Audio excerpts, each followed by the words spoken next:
Hey folks, welcome to today's video, and today we're going to talk about what it's like doing all the chores that I have to do living off grid in the dead of winter.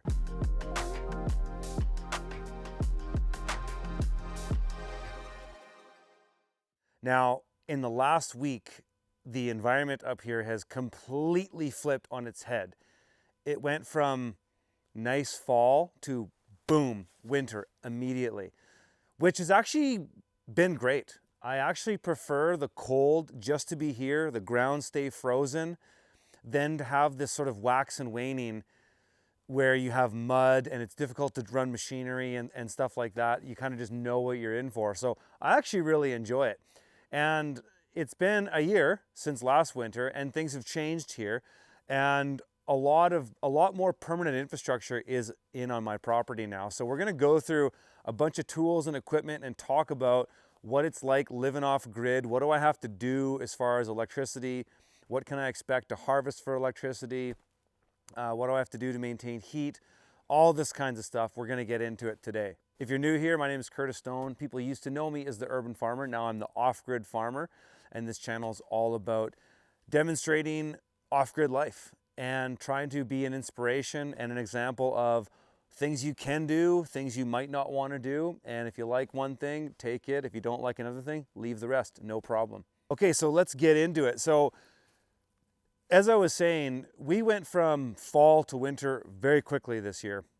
Right now, as we record this, it's about -3 degrees Celsius. That's just below freezing. And we have had about 3 or 4 days of consistent snow. It started snowing on November 4th. As I record this, it's November 11th. But it started snowing on November 4th, and it snowed for 3 days straight. Like, it didn't stop. And we now have about 18 inches of compacted snow on the ground. It was about 2 feet. It's kind of settled down to about 18 inches, but it's staying frozen throughout the day. So the ground is frozen, which is actually really good for when you're running machinery. But winter is fully here, and I wasn't expecting this until mid-December. I was very wrong about the kind of winter that we were going to get. I was expecting it to wax and wane until about mid-December, which is usually what it does, and all the locals in my area say the same thing. But either way, we've got this anomalous winter, and it's here. So I have to do a lot of stuff on the day-to-day just to manage, especially if it snows. If it doesn't snow, a lot of my chores are I don't have to do them. But we're going to look at those chores and talk about some of the stuff. And one thing that I have to do a lot of up here is just remove snow. And I've got a bunch of different equipment to do that. Some of it behind me, some of it over there that we'll go look at. But I thought I would just share to start what I do day to day just to maintain life up here. So when it snows, if I want to get around, I immediately have to move snow. The main reason is I don't want to have to just wear boots and gaiters all the time just to get around. I need to have clear paths. So to start my clear paths, if it's roads and things like that, I'll usually start with some of the machinery, but we'll talk about that in a little bit. First, we'll just talk about some of the basic stuff.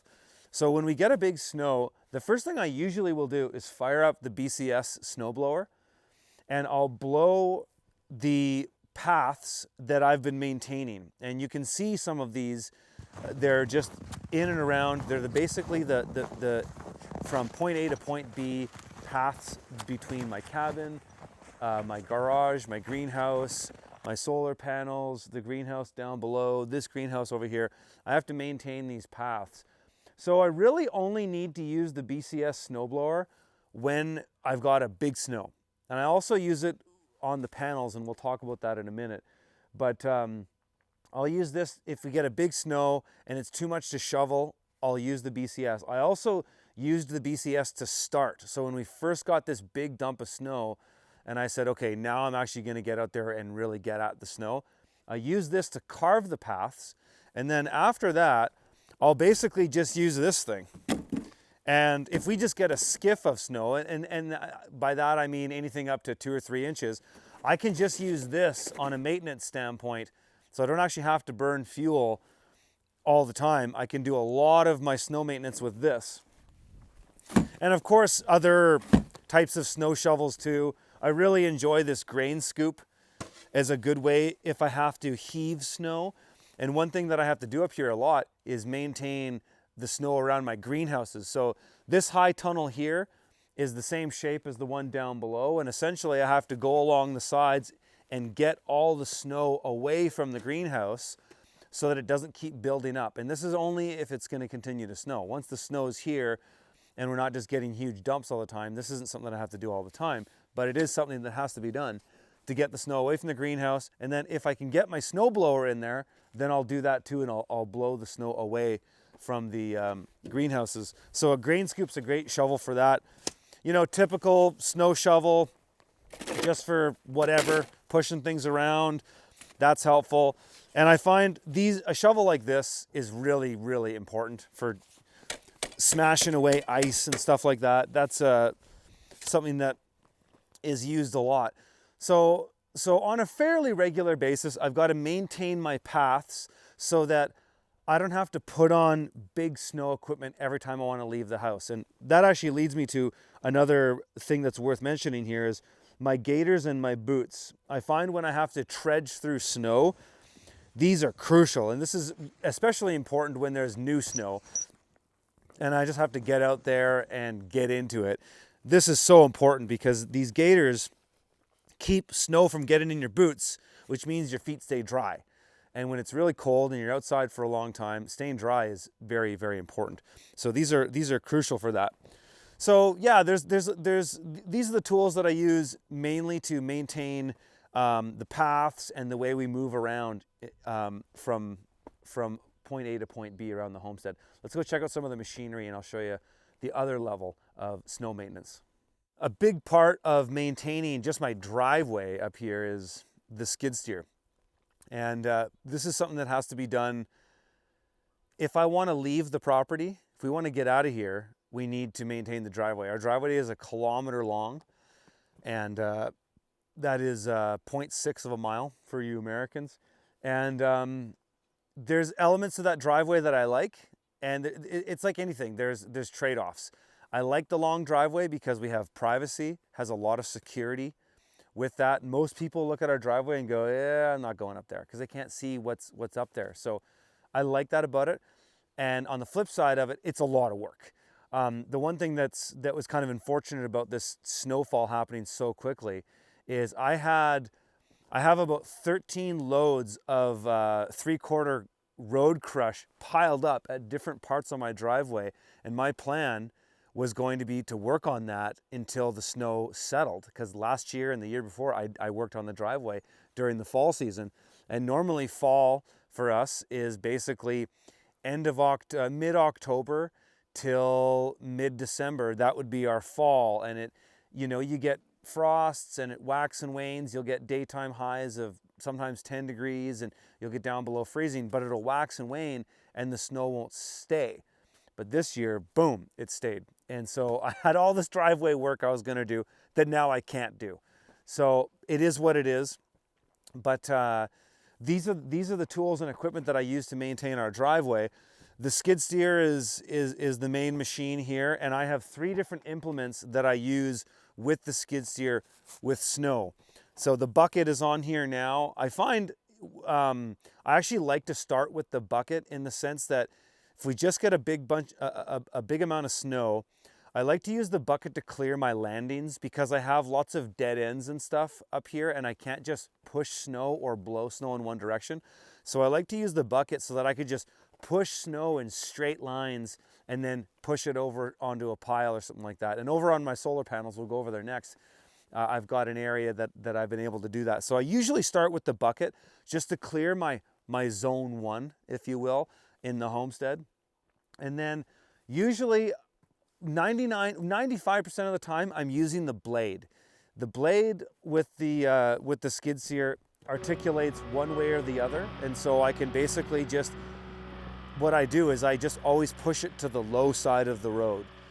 And before we got the snow, thankfully, the day before we got the snow, I ran my BCS machine with my brush mower on it, and I went and I mowed the low side edge of my entire driveway so that I basically cut the brush right to the edge. And so now the brush, where it comes out, shows me where the edge of the driveway is. So I don't get this sort of ambiguous when I'm driving near an edge with a skid steer of how far the snow is, because the snow keeps piling up and you keep kind of losing a sense of where your ground is, which is how I've gotten this thing stuck on numerous occasions.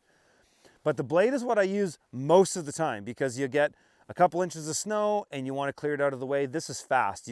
I can do basically 2 passes up my driveway, one going down where I'm pushing the high side to the low side, and then one where I'll come up and push that stuff over. But I usually, on the steep parts of my driveway, have to always just push down. So usually what it means is I'll come down, I'll start on the high side and I'll push it to the low side, and then I'll just back myself up straight and then push the other stuff downhill to the off the edge of the driveway. So that's what I use most of the time. The snowblower is what I use when we get big dumps. And this is actually the first tool I used after this big dump we had in those 3 days of consistent snow. I went to the snowblower immediately because we got so much so quickly that it was too heavy to push with the blade. So I went in with the snowblower, and it's amazing. The thing with this machine that you have to be very careful of, especially if you're operating it before the ground is frozen, is you better keep it 2 inches off the ground and just accept that you're not going to get the snow right to the driveway. Otherwise, you're just going to eat gravel and it spits through, and it's a nightmare, and it freaks you out when you're doing it because it makes so much noise, especially if you hit big rocks. But these 3 implements here do a fantastic job of all of this. And a big thing worth mentioning with these is that once I get a base, like what I have now on the driveway, I have a good base, the ground is frozen, maintenance is now very easy. It's the first little bit when snow is coming and staying where the maintenance is hard, because the ground isn't totally frozen yet. And that's when it's sketchy. When it's frozen like it is now, it's perfect. I can skid around with the skid steer without worrying about destroying the ground. And when we first got the snow here, I couldn't do that with the skid steer because I had to put the chains on the tires, which are very important. On all 4 tires I have chains. But before the ground is frozen, I can't turn. I just basically have to do very slow, easy turns. Otherwise, I'm just going to destroy a lot of the new gravel areas that I laid down on my driveway. But once it freezes, I can be a lot more carefree about it, which is really nice. So yeah, this equipment is also very important to, it's connected to how I get snow off my panels. Let's go check that out. So we're up here at my solar panels, and if you follow my channel or you follow me at fromthefield.tv, I've talked about this system a lot, but just in a nutshell, you're looking at 20 kilowatts of solar panels. Behind the camera is one rig of 16 panels. This is 16 panels. That's 16 panels. It totals 20 point something kilowatts of solar, and we have 96 kilowatt hours of lithium batteries as well. So it's a fairly big off-grid system. And this is how we generate 99.9% of our electricity. The other 0.1% comes from a small window of time around now when we'll run the generator every now and then. We have a 13 kilowatt diesel generator as well. But for the most part, we don't need to use it because our solar system is so big, and I sized it that way. I sized it based on demand or what we could produce in the winter. So right now, this system's bringing in about 2 kilowatts. Okay, so that's very low, but that's with this totally just grayed out, socked in clouds.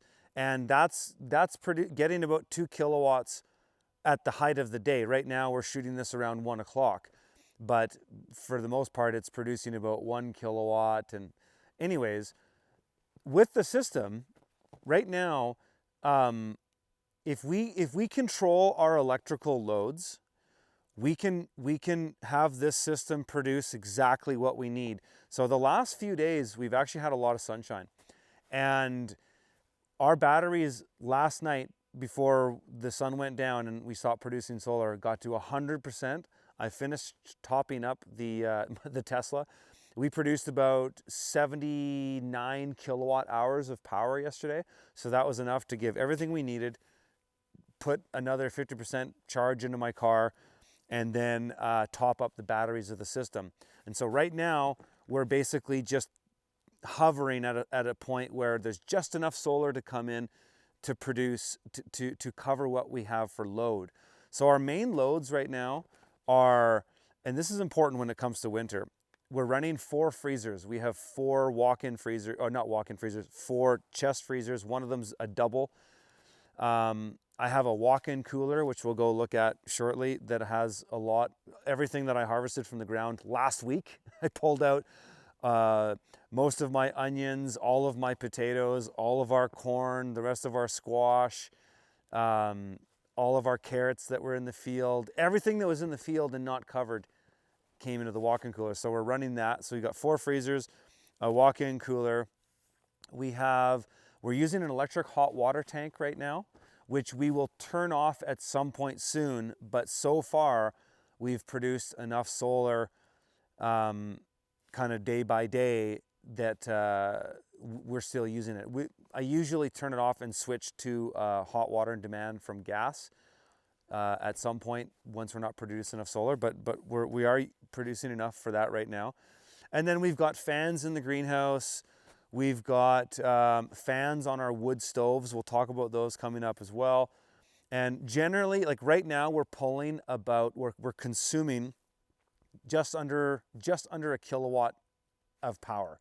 So that means that if I'm consuming on average 1 kilowatt an hour, I need about 24 kilowatt hours of power per day to get through. But if I'm producing about that during the day, let's just say, to make it really simple for math, for 8 hours I produced at the lowest point, which actually wouldn't be the lowest point, but say I produced 8 kilowatt hours in a day and I consumed 12, I'm short, what's that, 16?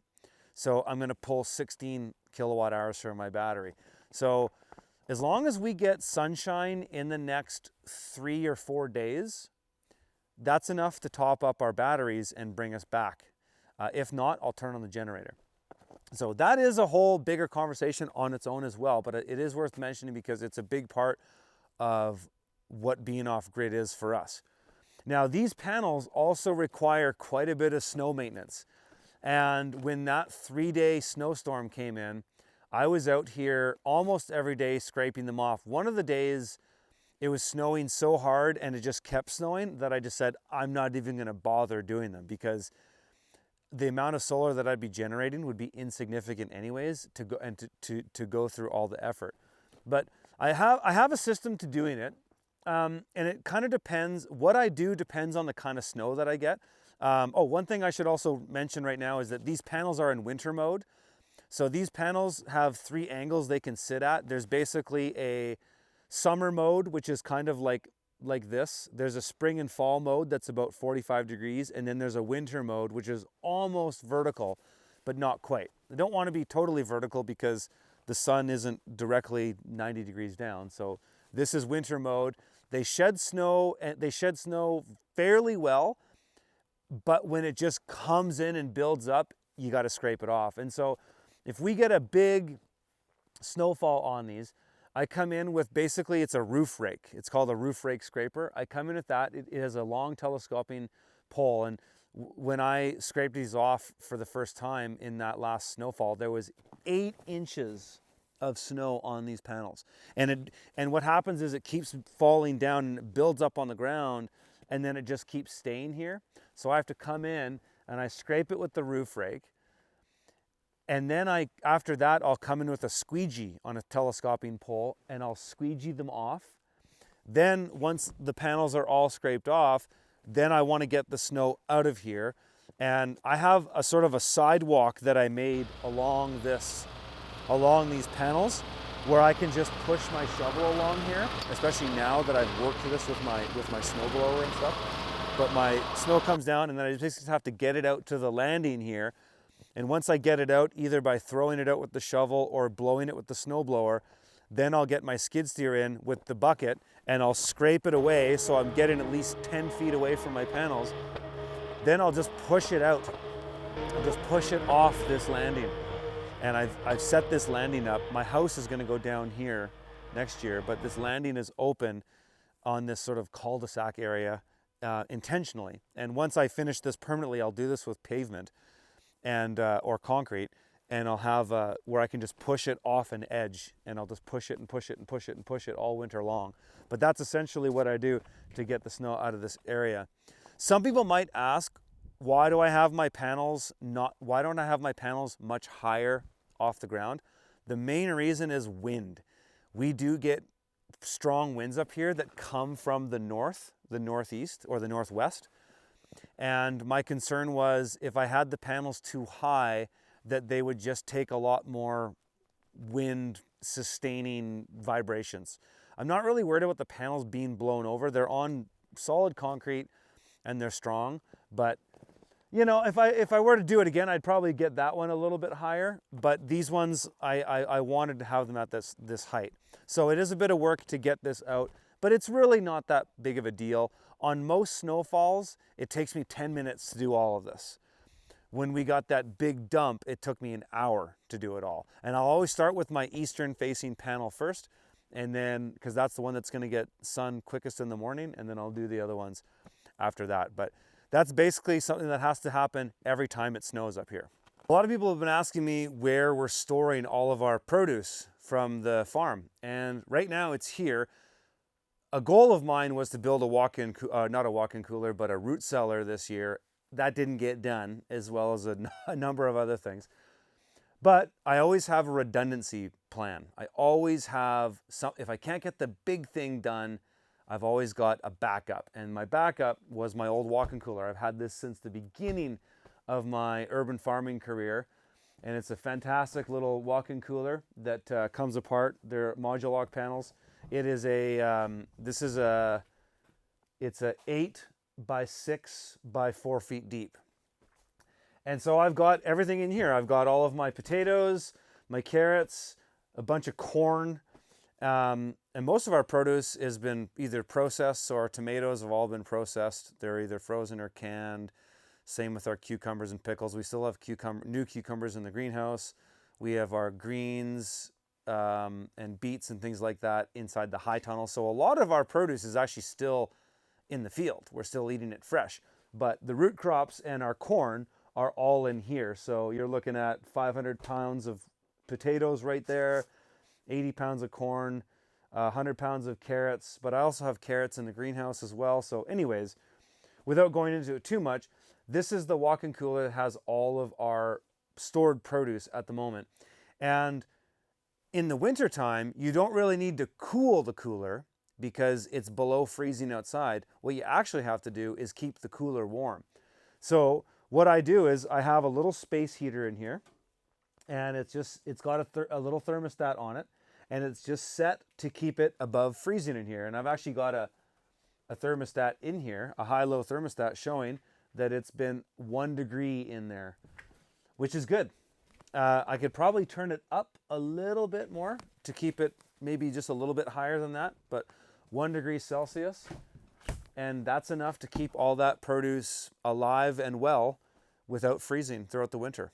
And it really doesn't consume that much power because that space heater only needs to come on it might come on once an hour for just a minute or less, just to put some heat in there, and then that heat will eventually dissipate and it'll come on again. But produce also produces heat.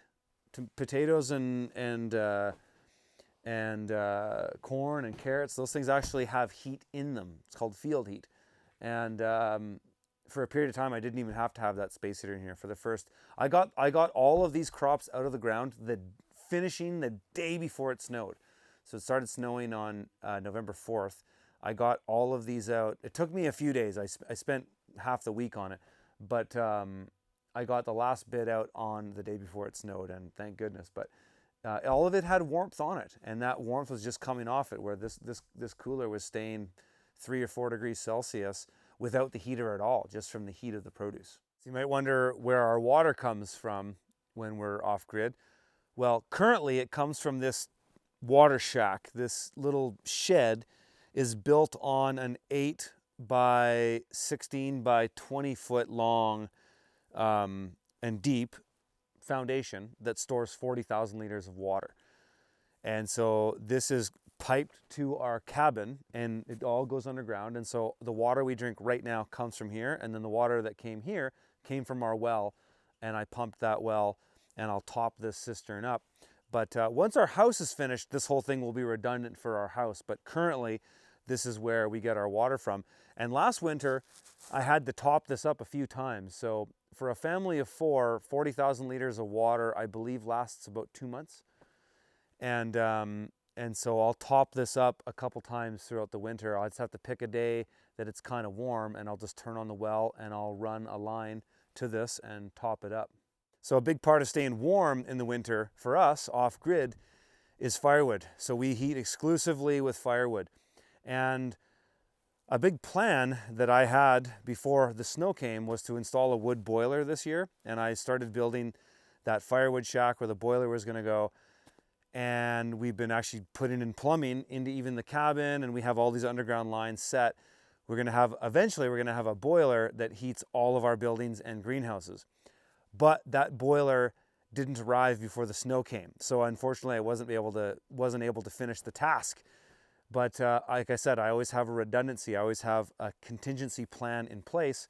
And so we do have wood stoves in both main buildings. They're called Blaze Kings, as the brand is Blaze King. It's a catalytic converter wood stove, super efficient, burns its own smoke, and they can burn for 8 to 10 hours at a time, which is nice so that you can set it before you go to bed and then wake up in the morning and just throw more wood on it. So that's what we do.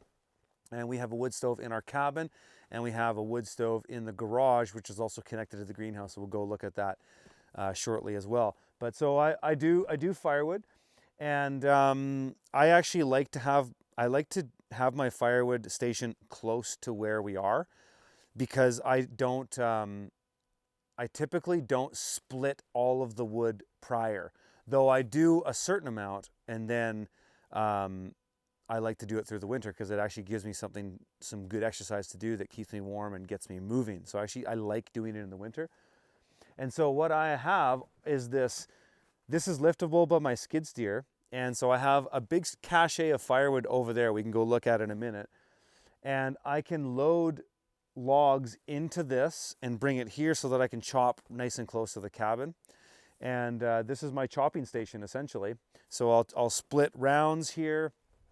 And we're actually at this point in time, after 2 years of being on this homestead, all the firewood that we burn is from our land. So it's all deadfall and stuff that thinning the forest or whatever. We have a lifetime of firewood on our property because we have about 30 acres of timber, which is all mostly Douglas fir, some pine, and very few, actually mostly fir and larch. There's some larch, some very few pine and very few cedar. So it's mostly fir and larch, which is great burning wood.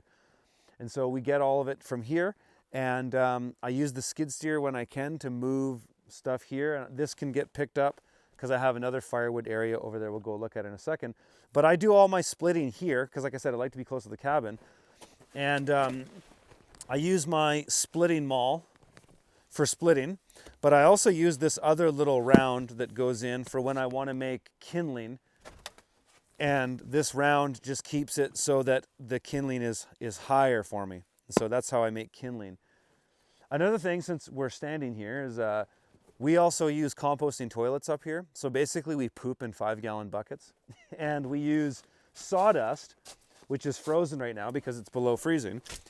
But this is what we put in our composting toilet, is sawdust that we get from a local mill. And then you poop and pee in a bucket and you cover it, and then it goes into a compost over here. So basically, once a bucket is full, it goes into this compost area, which is animal proof for the spring, though there's no animals coming in here in the winter trying to get into my frozen compost. But that's where that stuff goes. All of our kitchen scraps from what we eat, the chickens eat actually, and then that makes more chicken manure that goes onto our land. But we've been doing this is called humanure. We've been doing this for 2 years here, and we've actually been stockpiling it. And so once this bin is full, my skid steer can lift this up, and I take it over to these bioreactors, Johnson Sioux bioreactors, and then it goes into those, and then it composts further there. But this is a task that I have to do every single day in the winter. And in the winter, it's more difficult to do this. One thing is that when you're pooping in these buckets and it's below freezing, you have to come and empty the bucket right away. In the spring or the summer, we'll poop in the buckets, and I'll let a few buckets accumulate before I come out here and empty them out. But I can't do that in the winter because then they freeze and then I can't empty them out. So this is something that I have to do more of in the winter because of that. So this is all my firewood for this winter. What you're looking at here is 6 cords, and all of this firewood was harvested off our land. And this is probably not even a week of work to do all of this, but this is all trees that I fell in this area, deadfall around the property, you name it. There's a lot of it. And what I've done is I've built these cubes out of 2x4s and wood pallets. And I try to get pallets that are at least 40 by 48 or 48 by 48 is more ideal. But basically I just cut 2x4s into 48-inch pieces and I make these cubes. And then when we're harvesting any trees or anything like that from the property, the skid steer goes out and we load these cubes up. So right where these logs were bucked up, they fell on the ground, and then they would only be handled once to go into the pallets, and then the pallets get brought here with the skid steer and loaded. And then these, once our boiler is finished, these will just go, these whole cubes, 1 cube at a time, can go right into my boiler shack. And once our boiler is here and operational, we can actually burn whole rounds. We can burn up to a 24-inch round right in the boiler. So I won't even have to split most of this. But because our boiler's not here yet, I am splitting it because we're putting this in the wood stoves. But this is essentially where I'm keeping the bulk of my firewood at the moment.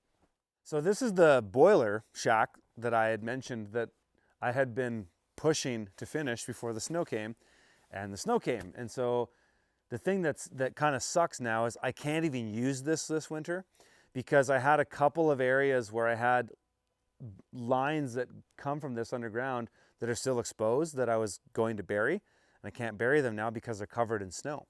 So it is what it is, but this is what I'd been working on for the last couple weeks. I'd done this all myself.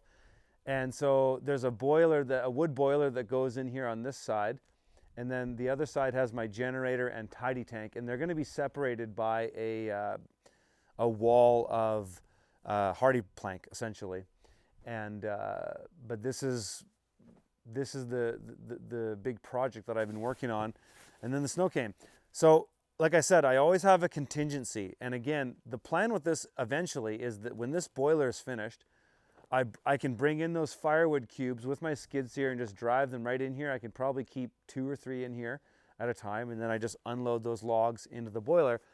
This is going to be connected to this greenhouse, the cabin. It's connected to the garage and the Passive Solar greenhouse, and it'll also be connected to the house once it's finished. So once this is operational, it'll heat all of these other buildings. But I always have a contingency plan, and I'll show you one more thing before we wrap this video up. All right, so this is my contingency plan for the boiler not functioning. This is my wood stove, and I have this exact same stove in our cabin as well. And this is called a Blaze King Boxer, and it's a fantastically efficient wood stove. And the way this stove works is it burns like any other wood stove, but it has a catalytic converter in it. And so when you push this in, called the bypass, it moves the smoke into a chamber. And then the flames touch a pan that heat up a pan, and that pan incinerates the smoke, essentially. And it makes it so it's super efficient, and then it really dampens down the fire, which allows me to come in here and load this up in the evening, and then get a good fire going, and then I can dampen it down, go to bed, and then I can come in here in the morning and just jumpstart it again if I want to. The thing that's really neat about this building that we're in and this system is that this garage and the greenhouse, we'll do a whole separate video on that another time, but This building is super efficient. It's R40. And so it doesn't really need a lot of heat. And what I found, all I really have to do is do one fire a day at night. I just get it going at nighttime, and then I let it go, and then I let it burn out. Because once the daytime comes up, like even right now, it's been cloudy all day, and it's been about -4 Celsius outside, but there's enough sunlight that the greenhouse is about 15 degrees Celsius right now. And if I open the windows that separate the greenhouse to the garage, that heat will come in here, and it'll basically keep this building at a comfortable temperature all day, and then I just have to run one fire at night. So that's it for this one, folks. These are all the chores that I'm keeping myself busy with right now. If you guys liked the video, smash the like, share it with your friends, because my videos do get censored quite a bit for who knows why, but share them if you think they're useful and if people will find them helpful, and subscribe to the channel if you haven't. Check out my site, fromthefield.tv. It's where I post all my vlogs and the vast majority of all my content. All right, guys, we'll see you in the next one.